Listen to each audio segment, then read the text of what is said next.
ભગવાન સ્વામિનારાયણ બોલ્યા છે કે મનુષ્ય દેહ કરીને ન થાય એવું શું છે. કેટલા સરસ શબ્દો છે. આપણો અભિગમ એટીટ્યુડ બંધાવે છે ભગવાન સ્વામિનારાયણ. મનુષ્ય દેહ કરીને ન થાય એવું શું છે. માણસે કોઈક વખત ધાર્યું કે આ રાત્રે અંધારામાં થાળી જેવું ચમકે છે શું? પછી ખબર પડી કે આ તો ચંદ્ર છે. ત્યાં જવાય? પહોંચી ગયો.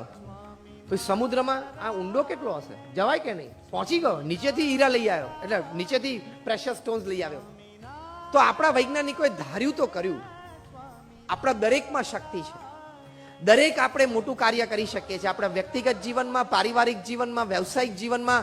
અને એમાં જો તમે ટાઈમનું બાનું કાઢશો તો that is the biggest negativity that can suppress your all kinds of positive એટીટ્યુડ્સ.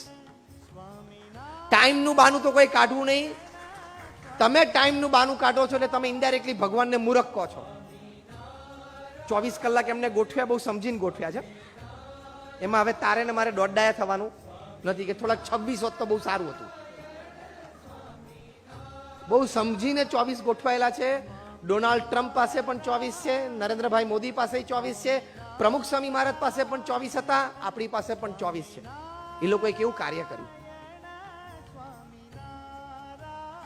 તો અભિગમથી તમારી ઘણી બધી શક્તિઓ બહાર આવે છે. પ્રમુખ સ્વામી મહારાજ એમના જીવનમાં એક અભિગમ રાખ્યો.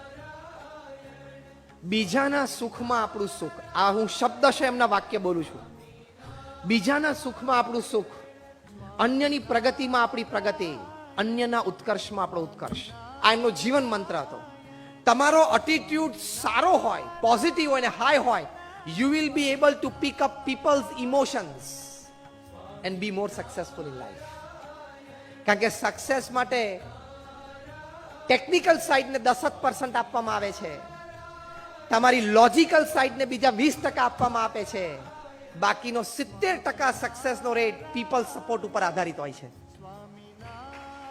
Of all the success, 10% is technical know-how, 20% is your logical know-how, that is knowledge of the subject, 70% is people support. તો એ અભિગમથી આવે છે. તમારો એટીટ્યુડ લોકો પ્રત્યે સારો હોય, બોલવું, ચાલવું, ઉઠવું, બેસવું, વર્તવું. એટીટ્યુડ ચોખ્ખો હોય ને, તમારે આવડતની જરૂર નહીં પડે. આઈ ચેલેન્જ એન્ડ ગેરંટી.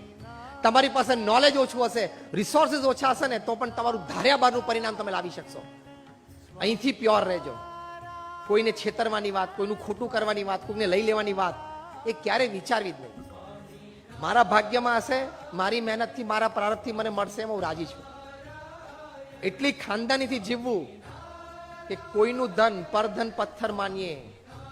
એટીટ્યુડ છે. જે ધન તમારું નથી ને એની સામે થૂકવાનું પણ નહીં. થૂક બગડે આપણું. ખાનદાનીથી જીવવાનું એ એટીટ્યુડ છે.